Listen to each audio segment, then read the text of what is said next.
awal-awal tahun Perang Dunia Pertama 1920-an lah gitu, terus sampai 1970-an kui orang-orang kaya di dunia itu mereka berpenghasilan videonya Jack Ma pesen karo cah-cah nomen pas kenang fakult kaya nang kuliah ngelu ngekei kuliah umum lho. Jack Ma pesene karo cah-cah mahasiswa sing ke nom-nom gitu. Pesene mung siji tok. Aja komplain. Dadi nek dadi cah nom iki aja komplain. Pokoke aja komplain. Let it other people complain. Sing intine ben wong liya iki komplain. Ben komplain nang bidang apapun. Tapi kowe aja komplain. Kowe dadi cah nom iki aja komplain. Ketika kowe melu komplain, ya kowe ra iso memanfaatkan peluang, toh. Jadi ketika ono wong wedo komplain masalah hidup atau masalah apa-apa men komplain, itu harusnya jadikan peluang oleh dewe-dewe iki untuk menangkap peluang itu. Ngono kuwi. Nah, ketika dewe iso nangkap peluang, dewe iso memberikan solusi.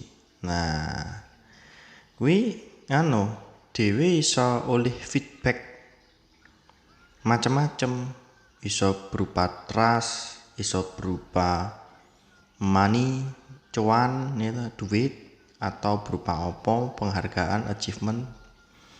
Yang jelas ketika orang lain itu komplain, kowe aja komplain. Nah, iki padha karo teori bisnis.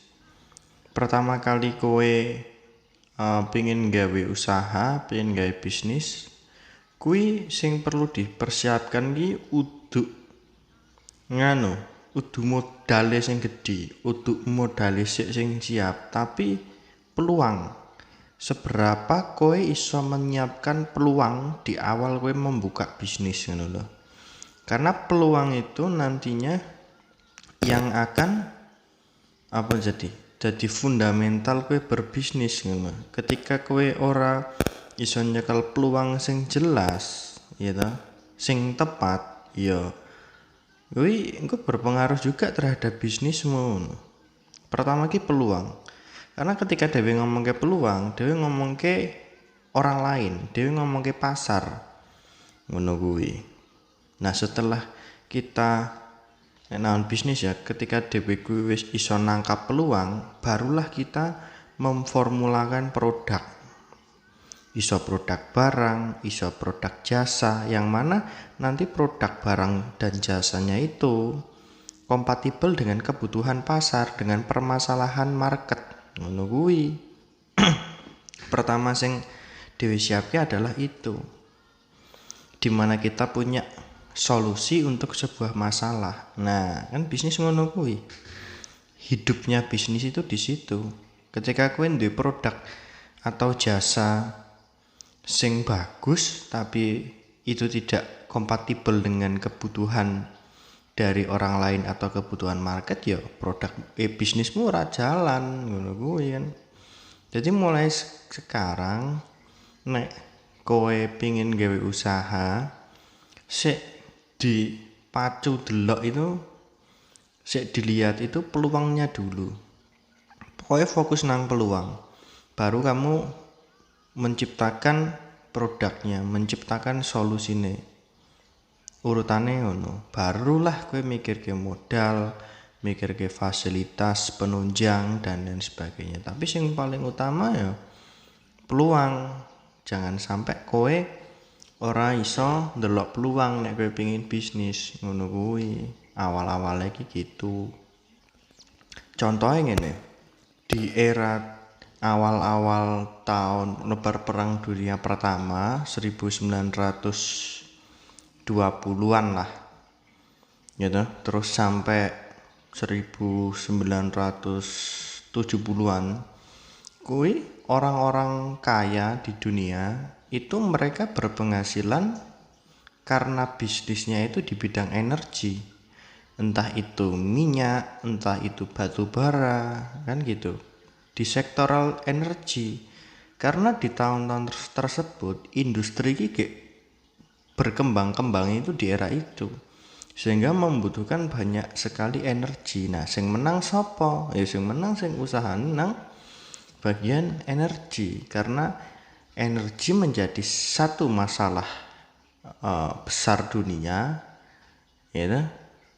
Terus mereka bisa menyelesaikan masalah yang dibutuhkan oleh dunia, yaitu energi. Makanya mereka menjadi orang-orang yang sangat kaya. Terus berlanjut di era 90-an gitu. Era-era internet sampai sekarang, siapa orang yang paling kaya? Ya orang-orang yang memiliki bisnis di bidang teknologi.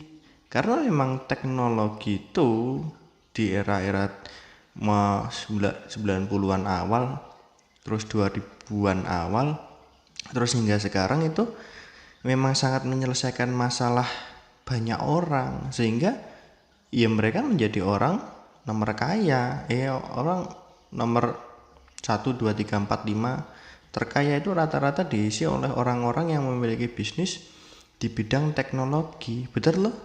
Nek mbiyen sapa misale sing sugih misale Rockefeller apa sapa minyak. Saiki sapa? Bill Gates wis ganti Tesla, Mark Zuckerberg, terus Jeff Bezos.